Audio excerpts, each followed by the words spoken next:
Wake that ass up. Early in the morning. The Breakfast Club. Morning, everybody. It's DJ NV, Just Hilarious, Charlamagne the Guy. We are the Breakfast Club. Let's get in some front page news. Start off with sports, all right? NBA playoffs. The Knicks beat the Pistons last night, 118-116. They lead the series 2-1. Clippers destroyed the Nuggets, 117-83. They lead that series 2-1. And OKC beat the Grizzlies, 114-108. They lead the series 3-0. Now, last night, the NFL draft. Number one pick from University of Miami, Cam Ward went to the Tennessee Titans. Travis Hunter, he went to the Jacksonville Jaguars. That was a trade from the Cleveland Browns. Dropping the clues bomb for Travis Hunter. He'll be down there in Duval.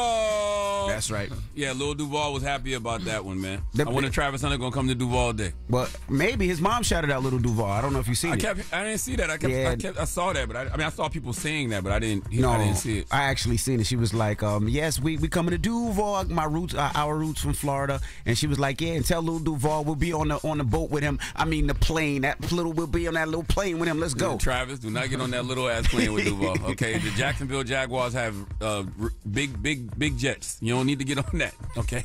That was a dope shout out. And then the New York Giants picked Abdul Carter. He was from Penn State. Big brother. He said he actually wants to wear Lawrence Taylor's 56 number. So we'll see if they allow that. Why isn't Lawrence Taylor's jersey retired? It is retired. But you can ask the family or ask the player if he's still alive, can they still wear the jersey? No. Neighbors did that. Neighbors did that last year, wearing the number one for the New York Giants. So you can ask. Okay. You can ask. Now, Shedeur Sanders was not selected in the first round of the NFL draft. They thought he would be probably the first or second quarterback pick, and they knew he wasn't going to be the first because they knew Cam Ward was going number one, but they thought he was probably going to be the second quarterback, but the Giants actually took Jackson Dart. He's from Old Mississippi. I'm not sure why. I think Shedeur has a stronger arm than that young man. I think Shedeur is quicker than that young man, but people have been saying that Shedeur not showing up for the combine. They've been saying his attitude was a problem. I don't know why, but I think Shedeur should have went the second quarterback taken, in my opinion. The attitude thing is just saying, to me, they're just scared of that man's confidence. They're scared of that man's high self-esteem, okay? But that was instilled in him from his mother and father from day one. So, yes, he's going to walk into the room with his head held high, and he knows who he is. If that scares you, then you're probably not the right fit for him. That's right. So we'll see where he goes in the second round. What's up, Mimi? What's up, y'all? Let's get into this front page news. So, new details this morning in that massive New Jersey wildfire that's burned more than 15,000 acres. Now, police say they have arrested a suspect. Joseph Kling, a 19-year-old from Waretown, is now facing aggravated arson charges. Investigators say the wildfire, which began Tuesday morning in Ocean County, was sparked by a bonfire that Kling allegedly set using wooden pallets. He's also accused of leaving the area before the fire was fully out. Now, authorities say they used GPS tracking technology to trace the fire's origin, which led them to Kling and his arrest. Now, he remains in custody at the Ocean County Jail and could face up to 10 years in prison if convicted. Crews are working to protect nearby homes and structures, but it continues to threaten at least 4 structures, and it is still only about 50% contained. The fire is expected to keep burning for several more days, although there is rain in the forecast, and it could help slow it down. Meanwhile, the smoke from the fire has triggered air quality alerts in New York City, Long Island, and the lower Hudson Valley. Yeah, it's very sad. I asked Bria yesterday because it's been a wet last couple of months. It hasn't been dry. So it was I was like, well, how would this fire start? But now it makes sense. So I hope that they get those fires contained this weekend. Now, what else we got? Absolutely. A federal judge appointed by President Trump has ordered the administration to bring back a Venezuelan man who was deported after being granted asylum, making him the second migrant a court order has ordered return in recent weeks. The man, identified only as Christian in court documents, was deported to El Salvador in March as part of that mass removal of over 250 individuals the Trump administration claimed were gang members. He was sent to the country's Seagot mega prison. His attorneys argue that his deportation was violated. It was a violation of a court settlement that protected him from removal. He came to the United States in 2022 as an unaccompanied minor. Now, this ruling by a federal judge could set up another legal battle between Trump and the courts over immigration enforcement. Christian's case, the judge ordered the Trump administration to make a good faith request to El Salvador for his release and not to deport any more migrants covered under the same settlement. The administration argues that Christian's deportation was legal under the Aliens Enemy Act, a wartime law from 1798.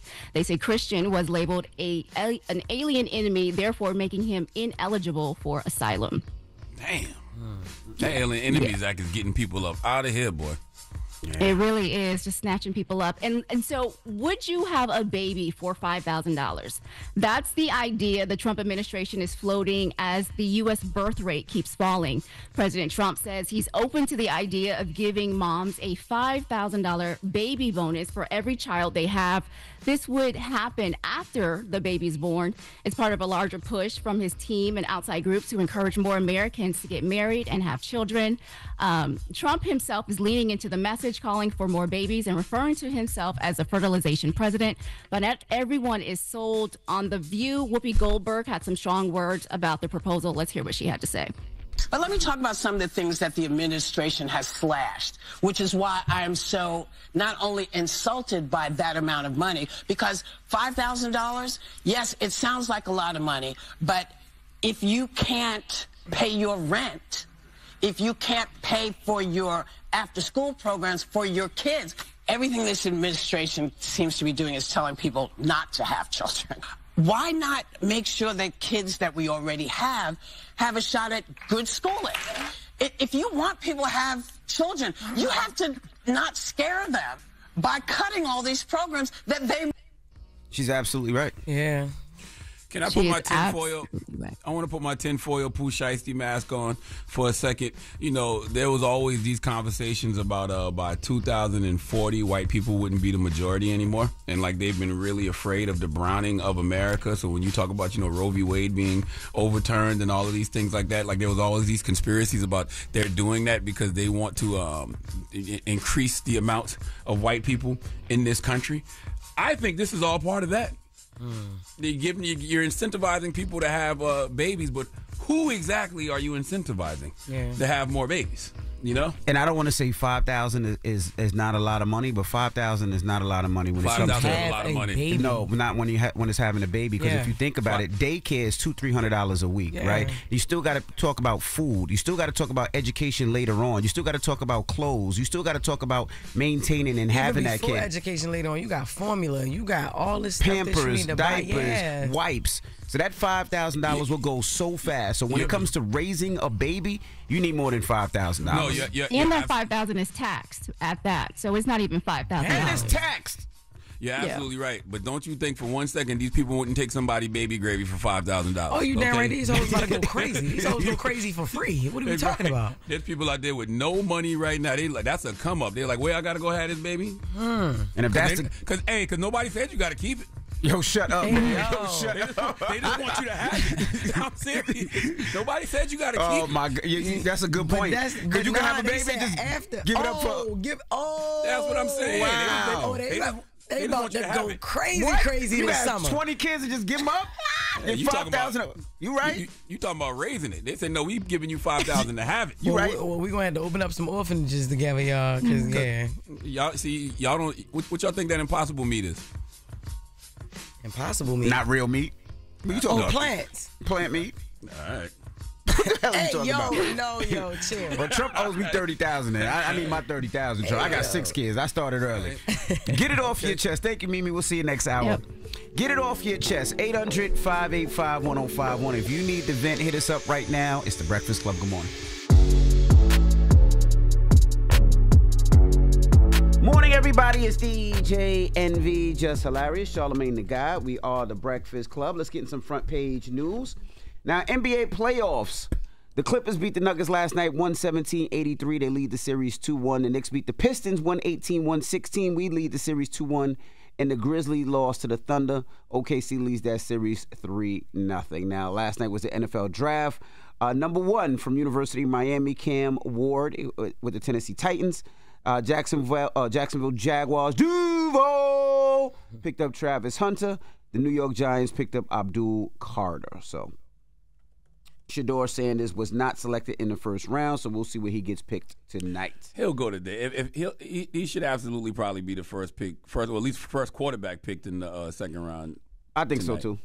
I think so He'll too. end up in Cleveland. What up, Mimi?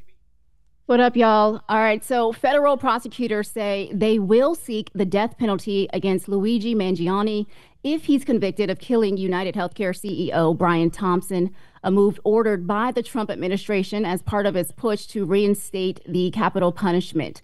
Now, the announcement came just hours before Mangione was scheduled for an arraignment in federal court. He faces a four-count indictment, including a charge of murder with a firearm, which qualifies as a death-eligible offense. Mangione is expected to plead not guilty.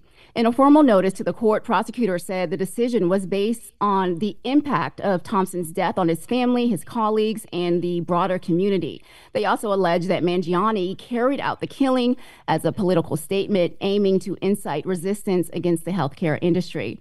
Now, during one of Mangione's first court appearances, his attorney, Karen Friedman Agnifilo, I think that's how you say your name. She feared this exact retaliation from the Trump administration. Here's what she had to say at the time. And the second thing I want to make a record of, Your Honor, is I'm very concerned about my client's right to a fair trial in this case. He's being prejudiced by some statements that are being made by government officials. Now, she's referring to Attorney General Pam Bondi, who at the beginning of this case said that she intended to seek the death penalty.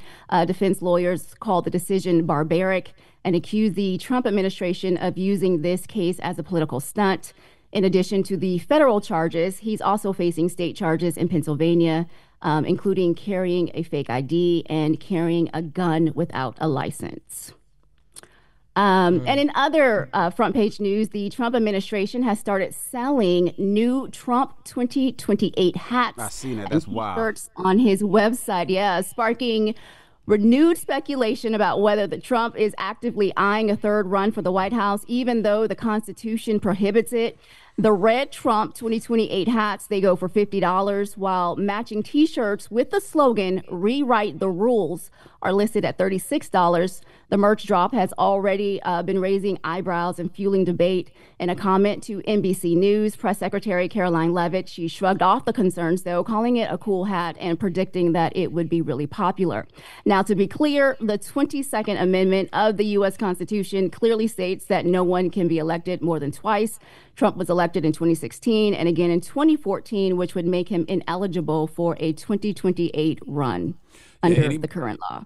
Anybody who supports that, you're not a patriot. Anybody who supports that is like so un-American. Like, you're just wiping your ass with the Constitution. And the fact that people are having that conversation like it's normal. Like, I know smart people who are saying things like, well, if he runs in 2028, then Barack Obama can run in 2028.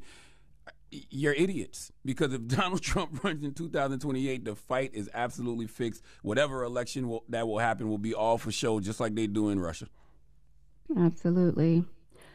So, okay, quick, switching gears a little bit, Jess, quick question. When do you start to panic about your phone battery? Like, what percentage makes you start looking for a charger? Honestly, none, because I hate being on the phone. But really? If I'm in the house, I ain't gonna lie. If I'm in the house, I don't be having my phone on me like that. And I know that's probably hard to believe. But if I'm outside, like 30, I don't really like to let it get too low, when I'm out. To me, it's that 10%. When it hits that 10%, oh, man. Why are you letting your phone, with 6 children out here, you letting your phone get down to 10%? I know. What about you, Charlamagne? What's your number? When it get in the red, when I get that notification that says, low power mode. That's 20%. That's 19%, yep. Yeah, so it'll be red, but then you hit it, then it get yellow a little bit. That's when I'll be like, oh, shucks. Yeah. Well, according to a new survey, 38% of Americans, 38 is the official number for most Americans, and that's when most people start to feel the stress of their phone dying. The younger you are, the more battery stress you have. So Gen Zs, they start to worry at about 44%, millennials at about 43%, Gen X and boomers, they start to panic between 34 and 38%. But the real debate, Envy, is not just when you panic, but it's how you monitor. So are you that little battery icon, do you need to see the percentage next to it, or you just look at is the icon just good for you? Now, I look at the battery and then I click it to see what my percentage is like. And the reason I really worry is because everything's on phone. I Yeah. don't have a key in Yeah. my car. It's from my phone. Yep. To get in the crib is the phone. The All lights, these the phone, apps. the AC. Everything is the phone. So once that dies, it's done. That's why it dies so quick, though, because you got all them apps. Yep. Yeah. Yep, you got to close those apps. So it turns out there's 61% of people who say they got to have that percentage on their screen.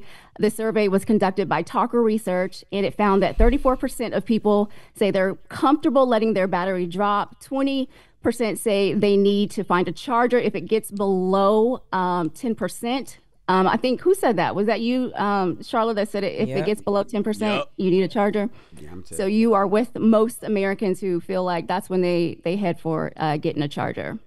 So that's me too. I need a charger when my phone gets under 10%. And that's probably one of the biggest fights in my house. Like, everybody takes a charger. Like, you put a charger somewhere, and then your kid will take a charger, then your wife will take a charger, and the charger's not there, or they take the charger out your car. That's probably the biggest fight in my household. Absolutely. All right, y'all. Well, that's your front page news. I'm Mimi Brown. Follow me on social at Mimi Brown TV. And for more news coverage, follow the Black Information Network or download the free iHeartRadio app and visit BINnews.com for more. Thank you, Mimi. Thank you. Thank y'all. All right. Now, when we come back, Coco Jones will be joining us. Her new album, Why Not More, is out today. So we're going to talk to Coco when we come back. It's The Breakfast Club. Good morning. Wake that ass up. Early in the morning. The Breakfast Club.